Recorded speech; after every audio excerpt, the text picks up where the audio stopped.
Hello everybody. It's a beautiful evening here. It's past the hour of midnight. Um, Off work tonight, so I decided to make a video because I was bored. So I'm going to talk a little bit about Obamacare. I've been reading some news stories lately about this very subject.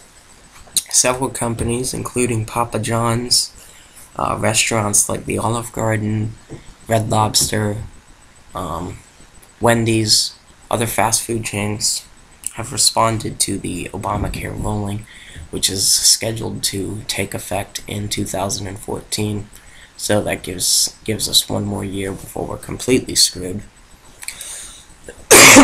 But some companies are responding to the legislation earlier by making business decisions, by making tough cuts.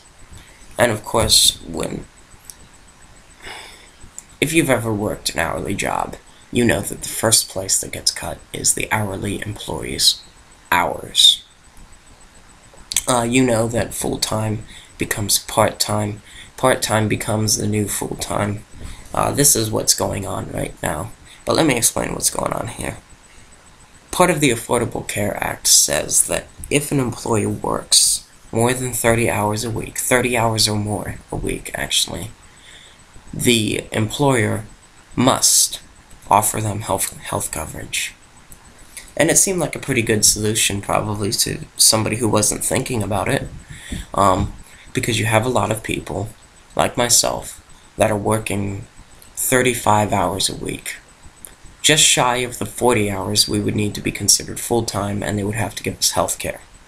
So we work like 35 hours a week. We make barely enough to get by, just scraping by the skin of our teeth, so to speak. And we make ends meet, and no, we don't have health care, unfortunately. But Obamacare is going to fix that, right? Well, the response to that is that these companies are now cutting people's hours.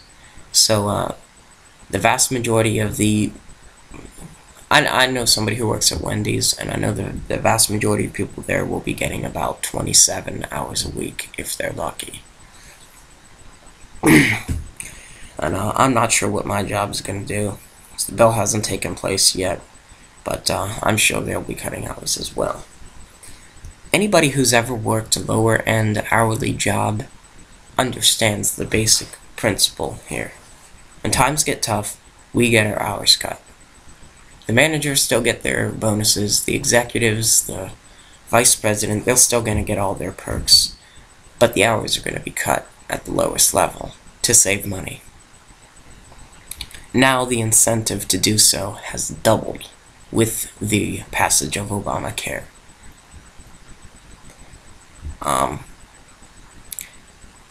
What I want to ask, and what the point of this video is have our politicians fallen so far out of touch?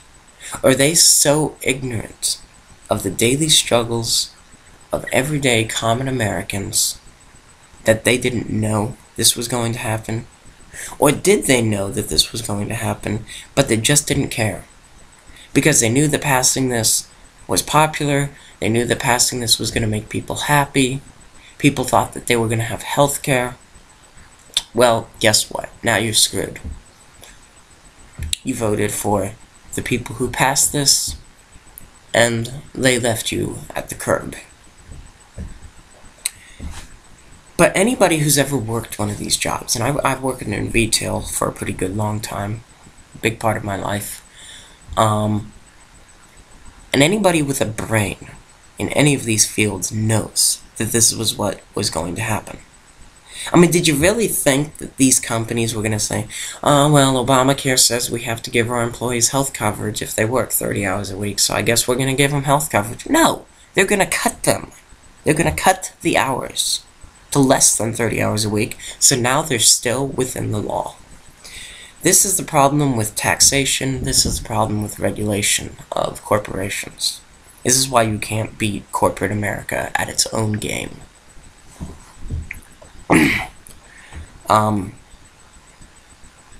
They have lawyers, they have people who write the schedules, they have accountants. There's always ways to get around these regulations. And in the end, it's us, who gets screwed. This is the problem with the government trying to force things. But it just kind of surprised me. Were our politicians so out of touch that they didn't know this wasn't going to happen? So the argument for passing Obamacare was that we can't let people die. Well, guess what? People are still going to die, but now they're going to die poor. So, Obama, thank you very much. You have proven several times how your programs will not work and will never work.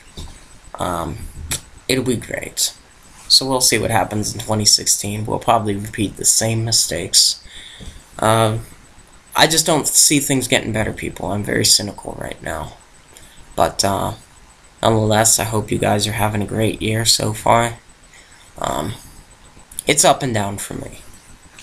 But God bless. Thanks for listening.